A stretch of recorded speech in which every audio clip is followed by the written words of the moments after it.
Was Ali the greatest boxer or was he the greatest politician? We'll take a look.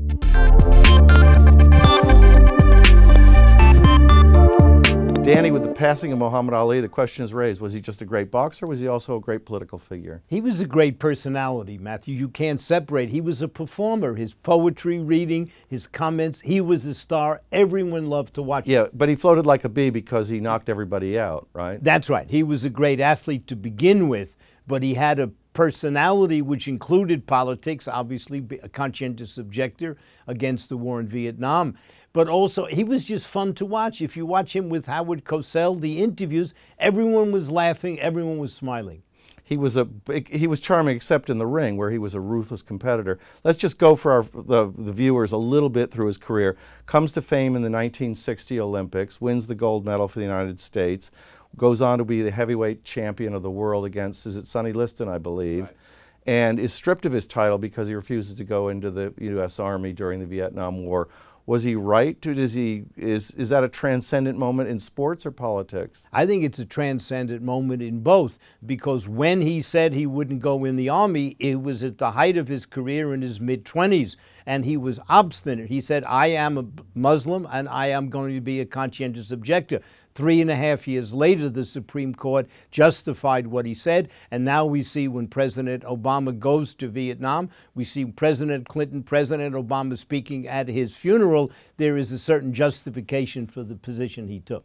Yeah, but that's 40 years later. Now, I think you had the chance to meet him on one occasion, yes? Several occasions. Did you go into the ring with him? No, just one. I was teaching in Harlem, and when he was barred from fighting, he was in a Broadway, off-Broadway show called Big Time Buck White, and I took the class to see him, and he was very charming to us during intermission, but the show closed after 7 performances. What was interesting was his singing voice. It was not this deep baritone. It was rather a high voice, and he was very sweet. He sang very well. Well, he had a high-pitched voice no matter what the occasion. Was he a great boxer, though, in terms of sporting prowess? I think he was, but did he change boxing? Did boxing almost never succeed him? After Ali, was boxing a sport? No, I think he was the best boxer of his generation, but it was also his style. He was a great athlete. He was always moving, rope-a-dope, difficult for the big, heavy boxers to hit him. But obviously, at the end of his career, he'd been hit too many times, and you could see that he was not the great fighter he had been before. Well, the Rumble in the Jungle is in Zaire. Is in Zaire, and the Thriller in Manila. Is in the Philippines. But in those fights, they're really just kind of, it's last man standing, isn't it? It's last man standing, but if you look at the movie of Ali in Kinshasa, when he runs in the street, Matthew, all the kids going, Ali, Ali, he really was the first and perhaps the most global athlete the world has ever seen. But he was appointed by, I think, President Carter, or maybe it was Reagan, one of those, that era, to be a roving U.S. ambassador to Africa, and in that role was quite successful.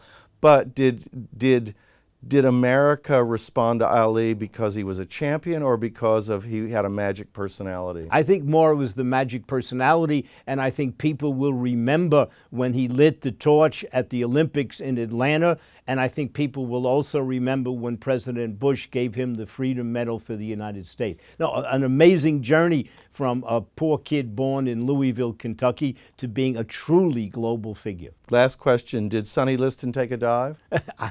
Matthew, I don't know. That's all the time we have this week on Money and Sports. I'm Matthew Stevenson. I'm Danny Warner.